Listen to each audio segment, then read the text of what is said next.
E aí, recasados, pessoas em segunda união, juntado ali com o outro, pode comungar, pode receber Jesus Eucarístico, uma vez que Jesus é todo amor, misericórdia, Deus é perdão, Deus é misericórdia, Deus não quer ninguém longe dele. E aí, por que não pode? Ou será que pode? Nós vamos falar sobre esse tema um tanto quanto espinhoso, mas vamos tocar neste assunto que às vezes acaba sendo dúvida de muita gente. Vamos lá, Chico, tchau.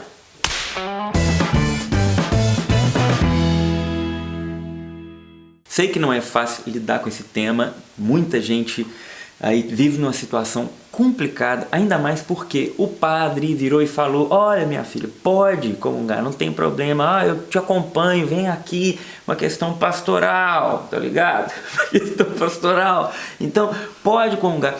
Mas o que a igreja oficialmente vai nos dizer no catecismo da educação, no catecismo da Igreja Católica, que é da educação também, que também né? educa. Educa e se educa. E tá valendo, tá, gente? Isso aqui tá valendo, o catecismo da Igreja Católica não foi abolido, não. Tá bom? Isso aqui é uma tradição milenar, eu falo baixinho aqui, ó, milenar da Igreja. Então, há uma orientação para nós aqui amorosa, isso que a gente tem que entender. Esse olhar dela, sabe? Porque às vezes as pessoas acham que a regra é uma punição, a regra que proíbe, ela é enérgico demais. Por que, se Deus é amor, por que isso é tão desse jeito? Mas vocês mudar um pouco a visão sobre isso aí, cara. Vamos lá, vamos ver o que a igreja diz. São numerosos hoje, em muitos países, os católicos que recorrem ao divórcio segundo as leis civis e que contraem civilmente uma nova união. Okay. A igreja, por fidelidade à palavra de Jesus Cristo, que diz: todo aquele que repudiar sua mulher e desposar outra comete adultério contra a primeira, e se esta repudiar seu marido e desposar outro, comete adultério. Marcos 10, 11 e 12. A igreja afirma que não pode reconhecer como válida uma nova união, se o primeiro casamento foi válido. Se os divorciados tornam a casar-se no civil, ficam numa situação que contraria objetivamente a lei de Deus. Portanto, não podem ter acesso à comunhão eucarística enquanto perdurar esta situação. Pela mesma razão, não podem exercer certas responsabilidades eclesiais. A reconciliação pelo sacramento da penitência só pode ser reconhecida aos que se mostram arrependidos por haver violado o sinal da aliança e da fidelidade a Cristo e se comprometem a viver numa continência completa. Ok. Resumindo a situação, gente, é a seguinte: a igreja não tem autoridade para desfazer uma ordem do próprio fundador dela, que é o nosso Senhor Jesus Cristo. Jesus, ele mesmo ensinou em Marcos capítulo 10, versículo de 11 e 12. Ele disse sobre isso e ele foi muito objetivo. Então, o magistério milenar da igreja já chegou a essa conclusão: nós não podemos mudar aquilo que nosso Senhor Jesus Cristo ensinou. Então, não é possível a comunhão, né, o sacramento da comunhão, a pessoa receber a Eucaristia nesta situação. Nem o sacramento da reconciliação, tá dizendo. Exatamente. Aqui. Por quê? A gente vai explicar isso também. Gente, não é porque você é muito pecador e Deus quer te punir por isso, enfim, não é isso. A regra, ela nos mostra a grandiosidade, primeiro, que é o sacramento do matrimônio, e a grandiosidade que é o sacramento da comunhão, que é a Eucaristia, né? Isso ressalta o que significa o sacramento válido. Gente, não é pouca coisa você se tornar uma só carne com a sua esposa, com seu marido. Isso é de uma magnitude esplendorosa. O sacramento do matrimônio, ele aponta para quem Deus é: comunhão, como diz São João Paulo II na teologia do corpo, né? Deus é Pai, Filho e Espírito Santo, é comunhão de amor.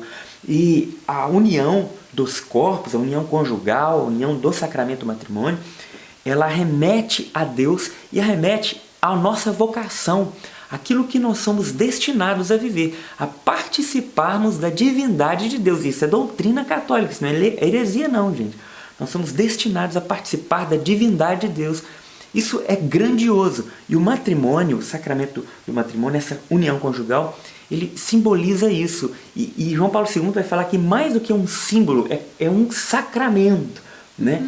Que atualiza, né, a graça de Deus, faz isso acontecer. Então, essa grandiosidade. Essa aliança que não você só fez com seu esposo, com sua esposa naquele dia, mas com Deus. Exatamente. Se é com Deus, se é sacramento, ele é indissolúvel, não tem como desfazer. Então, por isso que a igreja diz, né, a igreja não aceita a separação, não aceita o divórcio, porque é indissolúvel, não tem como desfazer, você não tem como se desbatizar. Um sacramento, uma vez que ele aconteceu, ele é para sempre, né? Então, não tem como a igreja romper com Mas isso. Mas não tem a nulidade matrimonial? Tem, que por é isso que então? a igreja fala aqui, ó, olha, afirma que não pode reconhecer como válida uma nova união se o primeiro casamento foi válido. Então, a nulidade não quer dizer que a igreja vai anular um casamento. Não isso é uma anulação. confusão muito comum. A igreja não vai anular um casamento que existiu. Ela, por um processo, né, de averiguação, de investigação bem detalhado, ela vai verificar se realmente aquele casamento nunca aconteceu, ou seja, ele não foi válido, ele é nulo, não houve matrimônio ali. Então vai realmente investigar a vida daquele par ali, do homem e da mulher que acharam que casaram, mas na verdade não houve casamento, e aí sim declara como nulo aquele matrimônio. Uma vez declarado como nulo, são como solteiros, desimpedidos, né? Nunca houve um casamento na vida dos dois. Então isto existe sim.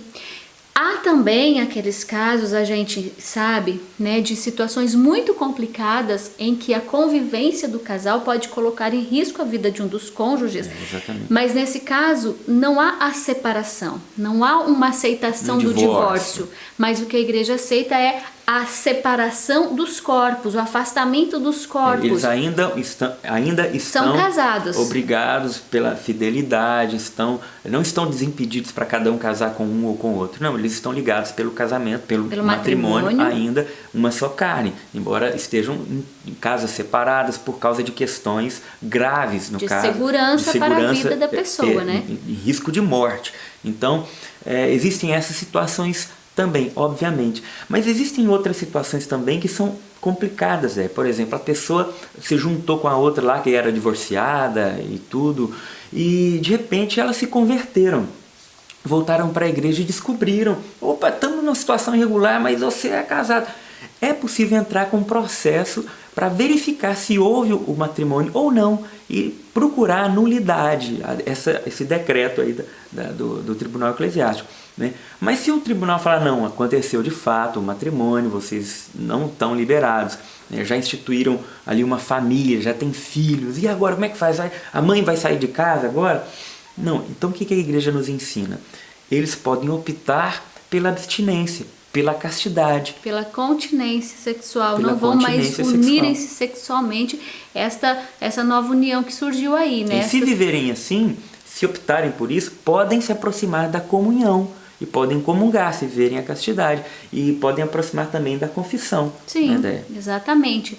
De qualquer forma, né, um casal que, né, ainda não consegue viver esta realidade da continência sexual, né, de se decidir pela castidade por amor a uma vivência inteira dos sacramentos, o que a igreja recomenda? Que eles se afastem, que eles nunca mais apareçam? Não! Olha como é clara a igreja aqui, como ela é mãe. A respeito dos cristãos que vivem nesta situação e geralmente conservam a fé e desejam educar cristamente seus filhos, os sacerdotes e toda a comunidade devem dar prova de uma solicitude atenta, a fim de não se considerarem separados da igreja, pois, como batizados, podem e devem participar da vida da igreja. Sejam exortados a ouvir a palavra de Deus, a frequentar o sacrifício da missa, a perseverar na oração, dar sua contribuição às obras de caridade, educar os filhos na fé cristã, cultivar o espírito e as obras de penitência, para assim implorar dia a dia a graça de Deus. Então, todos são bem-vindos, né? A igreja os acolhe. mas estando ainda nesta vida irregular, vivendo maritalmente, unindo-se sexualmente a outra pessoa, não vai poder estar ali nos sacramentos, né? Vivendo os sacramentos da Eucaristia e da reconciliação.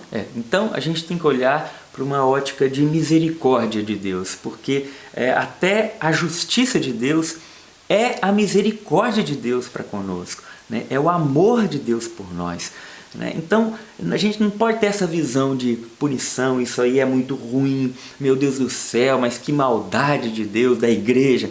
Não, isso é cuidado, isso ressalta a dignidade do matrimônio, como é grandioso o matrimônio e como é grandioso os sacramentos, né? O da reconciliação, a confissão não pode acontecer se a pessoa for voltar para a sua situação irregular novamente.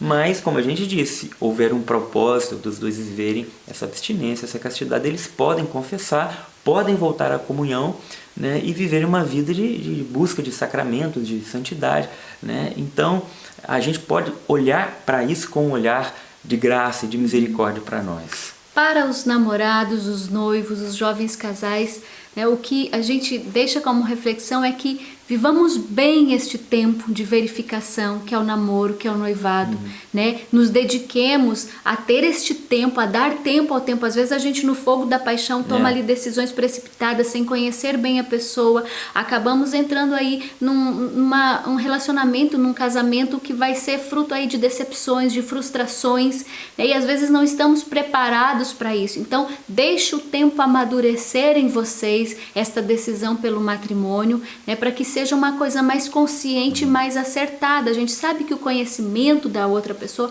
pode evitar muitas frustrações e decepções lá na frente. Exatamente. Né? E estar consciente de que o sacrifício, ele faz parte do matrimônio, né? Que não sejam poucas coisas aí a abalar o nosso matrimônio. Talvez você fale assim, mas meu padre me liberou, eu posso comungar agora lá na paróquia porque meu padre liberou. Gente, se seu padre escreveu esse livro aqui, ok, tá? Mas eu não acredito que ele tenha escrito esse livro aqui. Isso aqui é fruto do magistério da igreja, da inspiração de Deus para a igreja. Então, seu padre não está acima do catecismo da igreja católica. Ele não pode, ele não tem essa autorização, tá? De liberar para a comunhão, para a confissão, para a comunhão. Você pode fazer uma comunhão espiritual, né? Exatamente. Você que vive esta realidade é convidado a participar da Santa Missa, vivendo ali a sua comunhão espiritual. É isso. Conheça a nossa loja, lojadaetiba.com.br, as melhores camisetas mais lindas do Brasil. Então, e também conheça a nossa livraria, mesmo quando não é época de promoção, sempre temos ótimos descontos lá, então acesse livraria.daetiba.com.br. É isso aí, e até o próximo vídeo. Deus abençoe. Tchau, tchau.